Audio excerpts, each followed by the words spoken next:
Hello दोस्तों। India के 90% ऐसे स्टार्टअप है जो अपने आने वाले 5 साल के अंदर ही फेल हो जाते हैं और बाकी के 10% स्टार्टअप ही सफल हो पाते हैं। लेकिन बाहर की कंट्री के मुकाबले देखा जाए तो इंडिया में जो स्टार्टअप ओपन होते हैं वो जल्दी फेल हो जाते हैं।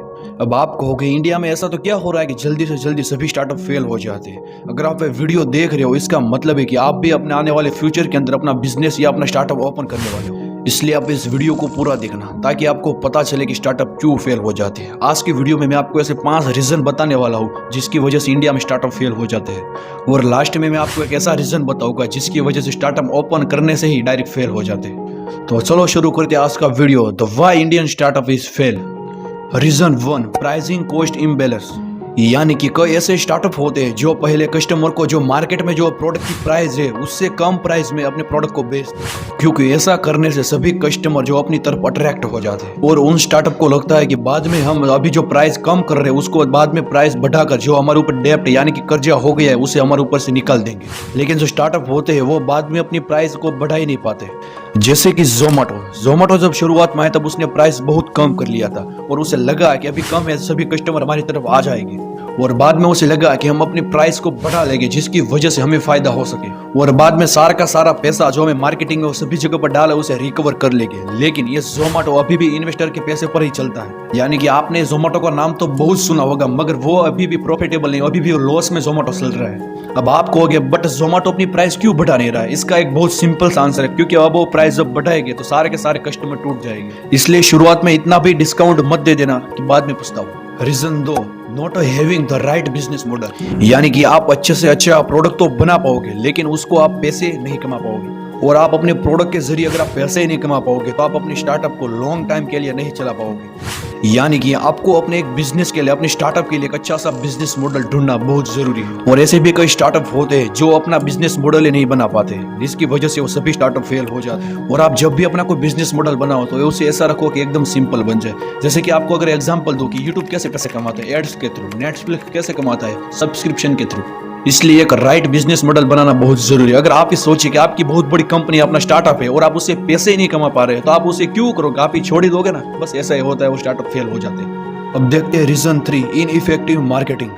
कई स्टार्टअप ऐसे होते हैं जो इसलिए फेल हो जाते हैं क्योंकि उसे मार्केटिंग करना ही नहीं आता है, वो मार्केटिंग पर बहुत ध्यान ही नहीं देते हैं। जैसे कि एक एग्जांपल देता हूँ कि आपने अपनी एक एप्लीकेशन बनाया और उसे प्ले स्टोर पर डाल दिया, लेकिन आप अब जब अपना एप्लीकेशन प्ले स्टोर पर डाल दोगे और किसी को पता ही नहीं होगा कि आपने उस पर एप्लीकेशन डाला है तो कौन डाउनलोड करेगा उसे? जब तक आप अपने एप्लीकेशन का प्रमोशन, एड्स और मार्केटिंग नहीं करोगे तब तक के लिए वो किसी के सामने आएगा नहीं और जब तक किसी के सामने आएगा नहीं तब तक उसे कोई यूज नहीं करेगा।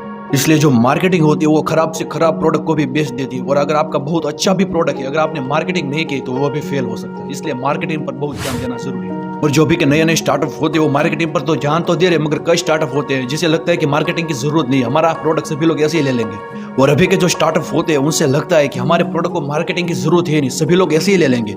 इसकी वजह से ये सभी स्टार्टअप फेल हो जाते हैं। अब बात करते हैं reason 4, inability to raise funding.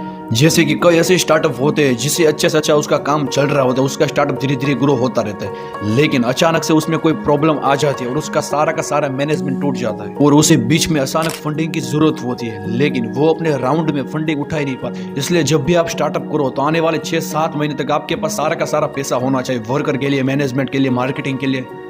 और इस पैसा होने का फायदा ये है कि अगर आप में बीच में कोई आफत आ जाती है, प्रॉब्लम आ जाती है, आप उससे निपट सकते हो, वरना आपके पास पैसा होगा नहीं और आप किसी के सामने पैसे मांगने के लिए जाते हो और आपको कोई पैसा ही नहीं देगा तो आप अपने स्टार्टअप को नहीं चला पाओगे। इसलिए जब भी स्टार्टअप ओपन करो तब आने वाले 6-7 महीने का पैसा आपके पास होना चाहिए। और यही एक बड़ा रीजन था, क्योंकि ये रीजन की वजह से कई स्टार्टअप के पास पैसे ना होने के कारण जो उसके ऊपर कर्जा बढ़ जाता है जिसकी वजह से वो बैंकक्रप्ट हो जाते हैं और अपना स्टार्टअप दूसरों को बेचना पड़ता है।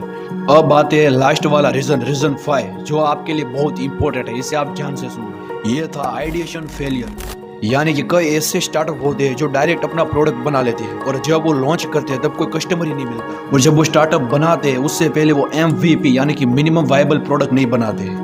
MVP यानी कि अपने जो आपने प्रोडक्ट बनाया उसे सबसे पहले मार्केट में टेस्ट करो। जो कई ऐसे स्टार्टअप होते हैं जो अपना MVP बनाते नहीं, वो डायरेक्ट अपना प्रोडक्ट लॉन्च कर देते हैं, तब वो बहुत पछताते हैं। यानी कि मैं आपको एक एग्जांपल देता हूँ कि अभी के टाइम पर सभी लोग स्मार्टफोन का यूज करते हैं, टचिंग फोन आते हैं उसको सभी लोग यूज करते हैं और आप बिना रिसर्च किए अपना जो एक मोबाइल बनाते हैं, जैसे पहला वो कीपैड वाला मोबाइल आता था ना वैसा मोबाइल बनाते हो आपको लगा कि जो मैं अभी कीपैड वाला मोबाइल बनाऊंगा वो सभी लोग लेंगे, मगर आपका ये विचार एकदम गलत है। आपने सबसे पहले मार्केट में देखा है कि लोगों को इसकी डिमांड है या नहीं है। आप ऐसे सभी प्रोडक्ट बना लोगे तो कौन लेगा। इसलिए स्टार्टअप ओपन करने से पहले MVP जरूर बनाए। अगर आपको MVP के बारे में पूरा डिटेल लेना है तो आप यूट्यूब पर एक बार सर्च कर सकते हो MVP, आपको बहुत वीडियो मिल जाएगी। आपको केस स्टडी अच्छी लगी होगी। अगर अच्छी लगी और आपको ऐसी बिजनेस केस स्टडी वीडियो देखना पसंद है तो आप मेरे चैनल को सब्सक्राइब यार जरूर कर लेना। और आपको नेक्स्ट वीडियो किस केस स्टडी पर बनाओ यार कमेंट में जरूर बताना, अगला वीडियो उस पर जरूर बनाऊंगा। तब तक के लिए आप यहाँ पर आ रहे वीडियो देख सकते हो। जय हिंद, वंदे मातरम।